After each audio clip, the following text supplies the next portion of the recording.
Brasil de Fato Entrevista.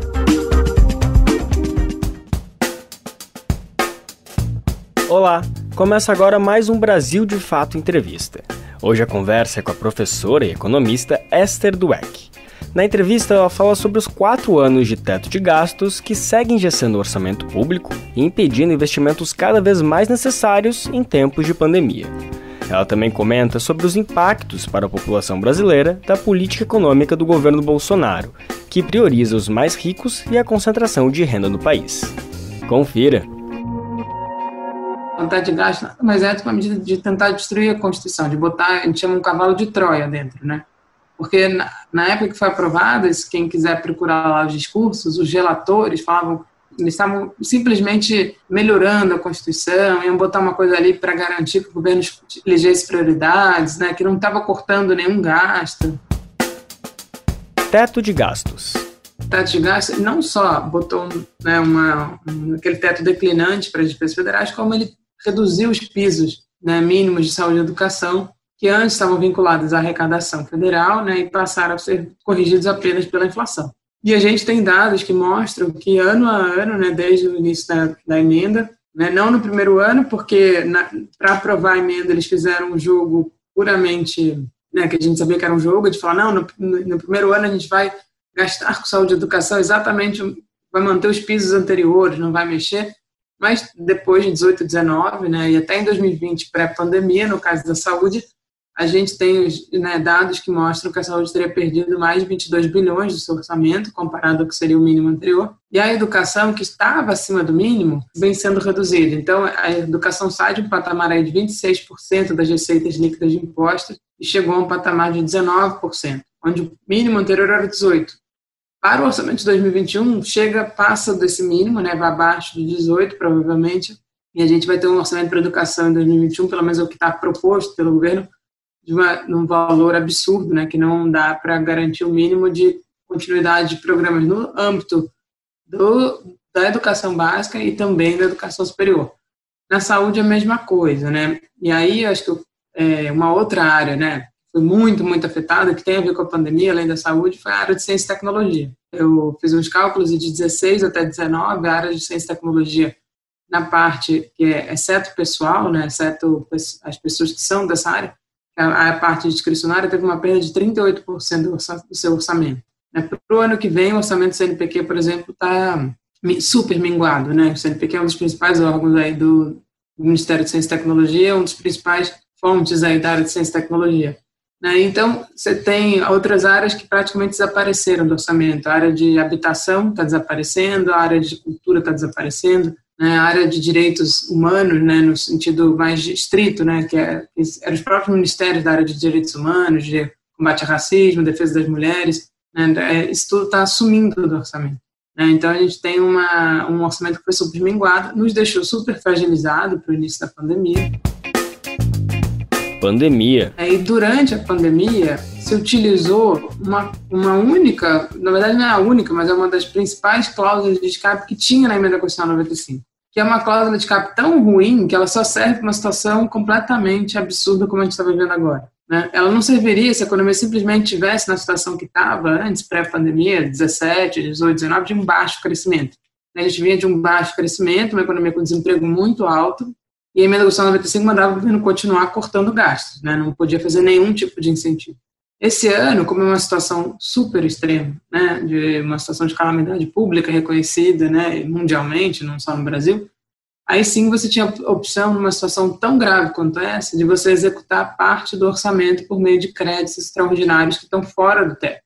E é o que o governo está fazendo esse ano. Com isso, a gente conseguiu ter o auxílio emergencial, conseguiu ter aquele benefício para os trabalhadores formais, conseguiu pagar os estados e municípios, né, além de repor os fundos de participação, o governo pôde fazer um repasse extra para compensar a queda de arrecadação que eles estão tendo.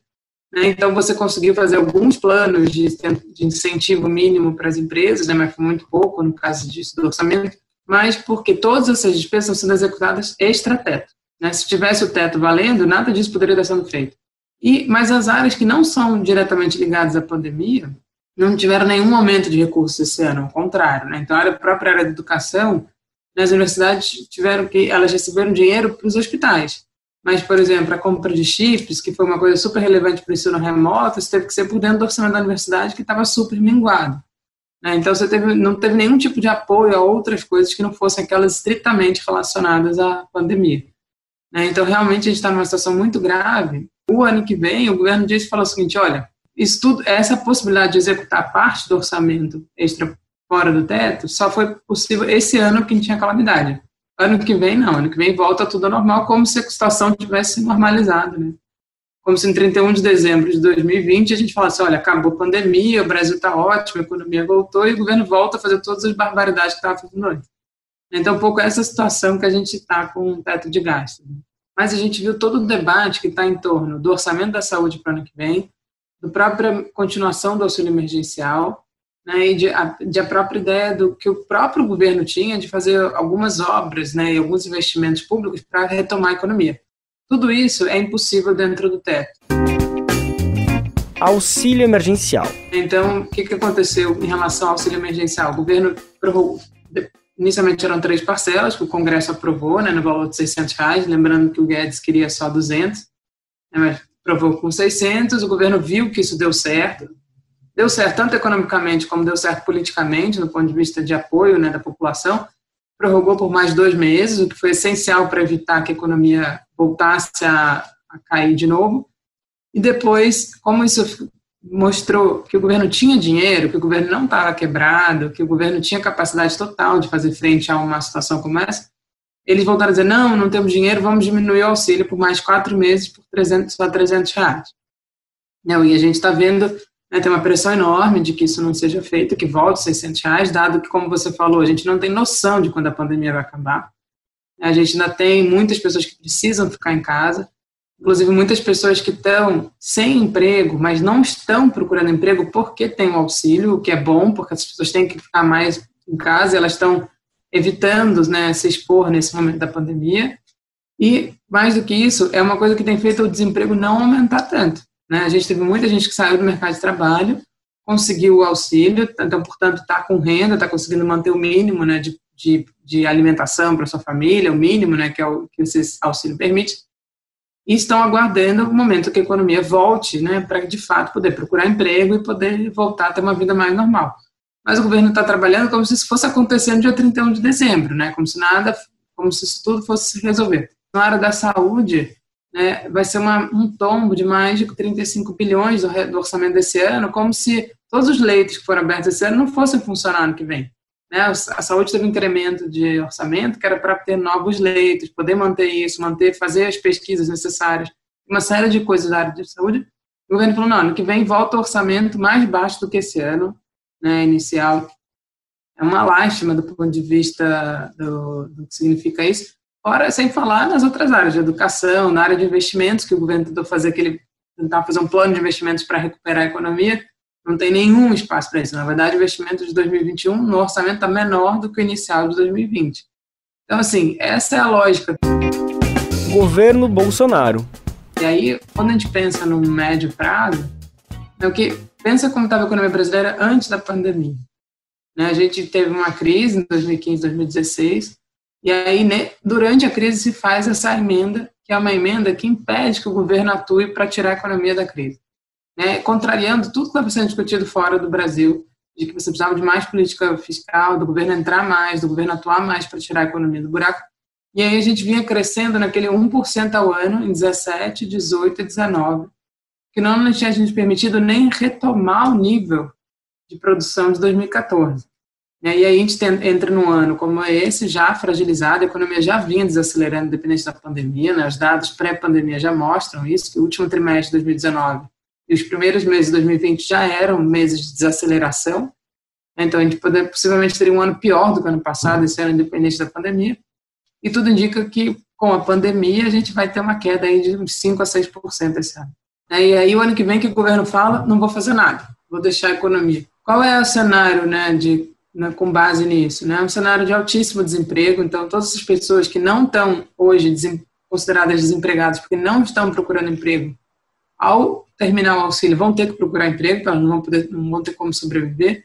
Então, altíssimo desemprego, uma economia estagnada, possivelmente até revertendo a queda, né? Tendo uma nova queda por conta de cortes de estímulos que estão sendo dados agora, né? O que nos aponta, e um pouco a combinação de políticas, né, que vem nesse pacote o governo deixa de fazer o seu papel do ponto de vista de estimular a economia e, ao mesmo tempo, faz um monte de medidas que são super destruidoras, né, de um projeto de desenvolvimento. Então, quais são as propostas que estão como, né, você não aumenta os gastos por conta do teto e, ao mesmo tempo, faz privatização de empresas. A proposta deles é de fazer uma reforma administrativa que é, no fundo, né, precarizar mais os serviços públicos, né? Então, as pessoas falam assim, vamos cortar a jornada dos servidores públicos e cortar salários. No nível federal, 54% dos servidores é da área da educação. E quando eles tentam impor isso nos estados e municípios, aí a saúde e a educação é 60%, às vezes 70% dos servidores de um estado ou de um município, né? Então, imagina o que significa isso em termos de prestação de serviço público para a população. E a gente a população já sentia isso, né? Na área da saúde, por exemplo, você já não tinha mais médicos de família, em vários municípios estavam acabando, né? Sem falar nos mais médicos, que acabou, então municípios ficaram completamente sem médico, né? E uma série de outras áreas da própria saúde, própria vacina, não é nem a vacina do coronavírus, né? As vacinas tradicionais estavam com problema, toda a área de atenção básica estava com problema, então a gente estava assim, realmente já caminhando para indicadores muito ruins, né? De volta da fome, volta de mortalidade infantil, volta de mortalidade materna, uma série de indicadores sociais que sinalizam, né, para os estragos de todas essas políticas que estão sendo feitas. Você está acompanhando a conversa com a professora e economista Esther Dweck. Na entrevista, ela já falou sobre os 4 anos do teto de gastos que segue engessando o orçamento público. Agora ela está comentando sobre a postura do governo Bolsonaro. O tema é a quem interessa a política econômica. Para entender a quem interessa, né, a gente pode pensar no que seria a alternativa a isso, né, do ponto de vista de como o governo deveria estar agindo e quem se beneficiaria e quem, né, de certa forma, perderia com essa alternativa. Acho que fica mais claro para ver quem está se beneficiando. E aí acho que tem um economista que eu gosto muito, né, que ele falava o seguinte, ele chamava de aspectos políticos do pleno emprego. Então, assim, os empresários, né, enfim, eles ganham quando o governo estimula a economia, quando isso estimula a geração de emprego, porque vai estimular também a demanda pelos produtos deles e vai gerar toda uma economia positiva, supostamente, para todo mundo. Mas isso muda a correlação de forças numa economia. Isso muda quem tem poder quando você está numa economia onde os trabalhadores estão empregados, onde você tem mais, né, que era um pouco o que a gente estava vivendo ali em 2013, que as pessoas podiam sair de um trabalho para o outro com uma certa facilidade. A gente começou a discutir que faltavam engenheiros no Brasil, porque a gente estava com um nível, né, de demanda por engenheiros muito alto. E aí, para mim, é muito nítido que ali, a partir de 2013, 2014, a gente tem um rompimento, né, de um pacto social, que era o pacto social que estava presente na Constituição de 88. É um pacto social de você montar no Brasil um estado de bem-estar social, que esse estado de bem-estar social fosse financiado por impostos, que esses impostos fossem cobrados dos mais ricos, né? Não foi isso que aconteceu, na verdade. A gente teve a Constituição foi parcialmente implementada, né? Pelo lado das despesas públicas, ela estava sendo implementada aos poucos. E se a gente somar todo o processo de criação de uma série de benefícios sociais com a valorização do salário mínimo, né, isso gerou um potencial enorme de redistribuição de renda no Brasil e de estímulo à economia, inclusive economias locais, né? Vários municípios brasileiros foram estimulados nesse período de crescimento das transferências junto com o crescimento do salário mínimo, né? E ao mesmo tempo esse baixo desemprego, isso vai gerando um aumento do poder de barganha dos trabalhadores, né? E ali em 2013 começa essa tensão. E aí, qual seria a alternativa ali? A alternativa ali era você complementar o estado de bem-estar social, que seria fazer o quê? Mudar a nossa estrutura tributária, né? Cobrar dos impostos mais ricos, né? Você fazer com que os mais ricos no Brasil paguem efetivamente impostos, né? Porque, na verdade, desde 95 houve uma mudança na estrutura tributária que desonerou muito as pessoas mais ricas, né? Então, quem ganha renda por meio de lucros, né, de empresas ou dividendos pagos por empresas, não pagam nenhum imposto de renda, enquanto os assalariados brasileiros, que estão acima de um determinado nível, todos eles pagam imposto descontado na fonte, na maior parte das vezes, né? né, desafiar alguns, porque você está aumentando o poder de barganha dos trabalhadores, mudando a estrutura tributária em direção à taxação. Desde então, tem sido feitas medidas nessas de destruição da Constituição. Né? Então, o teto de gasto nada mais é do que uma medida de tentar destruir a Constituição, de botar, a gente chama um cavalo de Troia dentro, né? Porque na época que foi aprovado, quem quiser procurar lá os discursos, os relatores falavam que era só eles estavam simplesmente melhorando a Constituição, iam botar uma coisa ali para garantir que o governo elegesse prioridades, né, que não estava cortando nenhum gasto, que era tudo mentira. A gente dizia, olha, isso é mentira, está cortando gasto exclusivo na área de saúde e educação. Eles falavam que não, de jeito nenhum, que não estavam cortando nenhum gasto na área de saúde e educação. Né? E, aos poucos, eles foram fazendo assim, para cumprir o teto tem que fazer tal reforma, para cumprir o teto tem que fazer tal reforma. Né? E aí eu acho que foi muito nítido. Né? Então, depois veio a reforma de Previdência, a reforma trabalhista, né? Você vai fazendo as reformas, e aí agora eles querem reforma administrativa, e as reformas são todas de reforma no setor dos bancos, querem reduzir os bancos públicos, reduzir a Petrobras, reduzir todos os instrumentos do Estado, né? E aí construir um Estado que ele não gera, na verdade, ele não beneficia ninguém, na verdade, né? Ou não beneficia quase ninguém. Beneficia uma parcela muito pequena da população, né? Provavelmente não é nem 1% mais rico, talvez seja o 0,3%, 0,1%, que no Brasil a renda é tão concentrada. Os mais ricos aqui são 0, alguma coisa da população, não é nem 1% da população. Né? E, obviamente, é um projeto que só beneficia eles, porque eles, na verdade, montam isso e, o que é pior, todas as políticas mantêm a economia em recessão e eles usam um discurso seguinte, olha, a próxima reforma vai fazer a economia crescer. Né? Então, primeiro, tira a Dilma e a economia cresce. Depois, não, vamos aprovar a emenda constitucional 95 e a economia cresce. Depois, não, aprova a reforma da Previdência e a economia cresce. Faz a reforma trabalhista que vai gerar 6 milhões de empregos. Agora é a reforma administrativa, aquelas PECs do ano passado do Guedes, né, e aquelas PECs de novembro de 2019 que o Guedes mandou, elas foram muito nítidas. Aí, nesse caso, ele não escondeu o objetivo, né? Ele estava mexendo, entre outras coisas, no artigo 6º da Constituição, no artigo sobre direitos sociais. Né, quando ele fala de furar o piso, quebrar o piso, é isso. Né, tirar o mínimo de garantia de transferência de renda, de políticas sociais e de serviços públicos para a população. Né? Um pouco esse é o objetivo dessas mudanças. Né? Reforma tributária. Quando o governo fala assim, eu quero uma CPMF, né? Então, o Guedes quer fazer uma CPMF e ele quer uma reforma tributária, que é uma reforma tributária muito marginal, né? Que não tem nenhum tipo de mudança na estrutura tributária. É uma reforma marginal, mais marginal ainda do que estava proposto no Congresso, que pelo menos organizava todos os impostos indiretos, né? Os impostos cobrados sobre bens e serviços que os mais pobres pagam proporcionalmente mais. Né? O que o governo propôs é um negócio mais marginal, só ligado aos impostos federais, muito curto, que não muda em nada, e, na verdade, onera setores que são importantes, como o caso dos livros, né? Foi muito discutido isso, que oneraria a produção de livros no Brasil.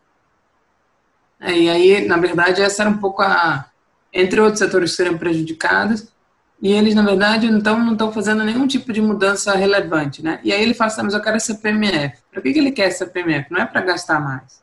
É uma mentira, porque com teto de gasto você não pode gastar um centavo a mais, na verdade você tem que cortar gastos. E ele quer simplesmente para mudar o resultado fiscal, né? Reduzir o déficit primário, para ter mais dinheiro para pagar juros da dívida. O objetivo dele não é recurso para gastar com saúde, educação, renda Brasil, que eles chamavam, né, ou qualquer coisa desse gênero, porque eles não vão poder gastar um centavo a mais com base no teto. A ideia de uma reforma tributária, como, né, tem sido proposto pela oposição, né, e tem um projeto de reforma tributária solidária, tem o mais recente, taxar os mais ricos para o Brasil sair da crise, uma coisa assim, se eu não me engano, são todos projetos que pressupõem que você retire o teto de gastos, né, que faça combinado. Você faz uma reforma tributária, cobra taxas mais ricos e, ao mesmo tempo, tira o teto de gastos para que o governo pegue esse recurso e gaste transferindo para a população mais pobre, né, ou pelo menos para 99% da população, não é só os mais pobres, é 99% da população. Então, um pouco essa mudança é precisava ser feita em conjunto. Caminhos para a derrubada do teto de gastos. Primeiro, precisa de apoio popular para derrubar do teto, né? E precisa de muita pressão. A gente precisa criar uma maioria aí para derrubar do teto. Na época da aprovação, né, no fundo, quando ficou mais claro para as pessoas o que estava sendo feito, saiu uma pesquisa na época que as pessoas eram contra esse tipo de política que corte gastos sociais, né? Mas como nunca as pessoas entenderam que isso é o que estava sendo feito, a reação não foi tão grande, foi naquele ano super conturbado, o ano do impeachment, etc. Então não foi um ano, foi fácil para eles passarem essa proposta. Mas hoje a gente precisa reverter e para isso precisa de mais maioria. Então, a primeira coisa, a gente precisa convencer a população de que isso é um problema grave, que elas estão sendo diretamente afetadas no seu dia a dia, né? Desde quando ela não consegue uma agência do INSS, né, aquelas filas que voltaram a acontecer, quando ela não consegue um posto de saúde, né, isso tudo tem a ver com o teto de gastos.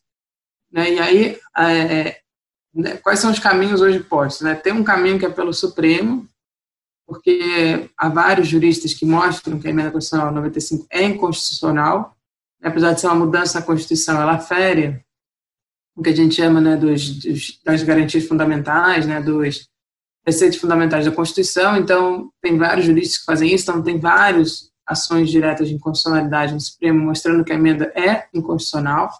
Né, então, caberia um julgamento do Supremo e seria um caminho mais fácil. Esse é um caminho que a gente nunca acreditou tanto, dada a composição do Supremo, mas com a pandemia, minimamente se abalou, embora isso não seja uma pauta prioritária do Supremo. Dado que o governo conseguiu contornar, conseguiu gastar mais, acho que talvez ano que vem, quando volte todo valer, talvez fique mais nítido os problemas, né? Mas teremos que aguardar essa linha aí. A outra linha seria a linha pela mudança constitucional, né? Que seria uma linha que é ideal, né? Também, no sentido de fazer uma mudança que fosse para sempre, né? Mas, infelizmente, tudo caminha para uma terceira linha que é a pior de todas, que é a linha de uma flexibilização parcial com, a gente foi falando, criar uma gambiarra, né? Então, o governo vai e cria um negócio, eu vou criar isso aqui fica fora do teto, eu vou criar isso aqui, fica fora do teto, e aí o governo ganha um poder de dizer o que ele quer e o que ele não quer fazer. E ele pode, por exemplo, esse ano, né, até saiu uma reportagem semana passada, essa semana ou semana passada, que, por exemplo, as áreas que têm muito poder, que é o Judiciário, o Ministério Público, conseguiram esse ano ter um aumento do seu teto, né, por um entendimento do próprio Tribunal de Contas da União. Então, assim, né, e aí as áreas que têm poder, elas conseguem essas gambiarras, né, e outras não, e o governo vai elegendo e você não faz a mudança. Então, e aí, num próximo governo, se ele não tiver condições de mexer no Congresso, o teto se mantém, ele é obrigado a cumprir, e cada ano que passa, isso tende a ficar mais impossível e gerando mais cortes. Né? Eu fiz uma estimativa que em 2022 o espaço para despesa discricionária é zero. E discricionária é isso, é água, luz, combustível, são coisas básicas para o funcionamento do governo. Então, realmente, assim, é uma situação gravíssima.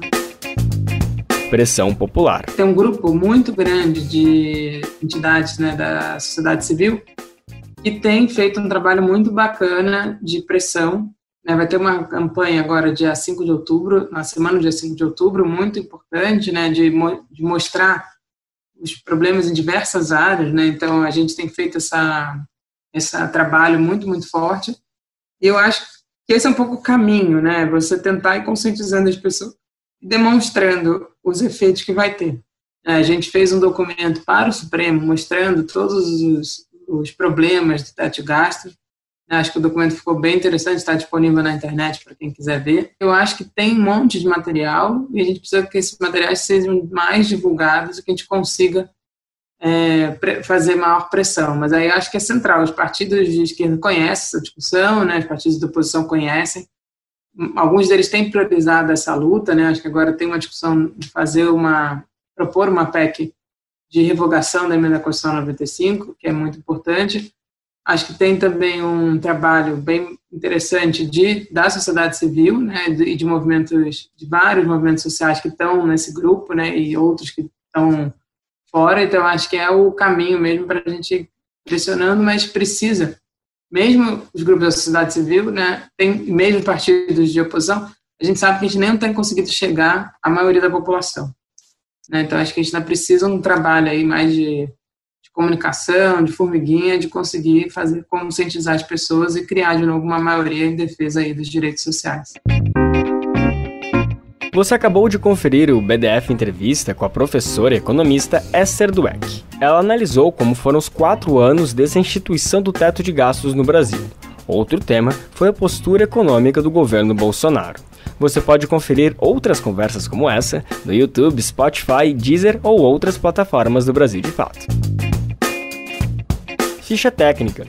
Apresentação: Lucas Weber. Entrevista: Eric Jimenez. Edição: Vanessa Nascimento e Emerson Ramos. Coordenação: Camila Salmásio e José Eduardo Bernardes. Direção: Beatriz Pasqualino e Nina Fidelis. Até a semana que vem. Brasil de Fato Entrevista.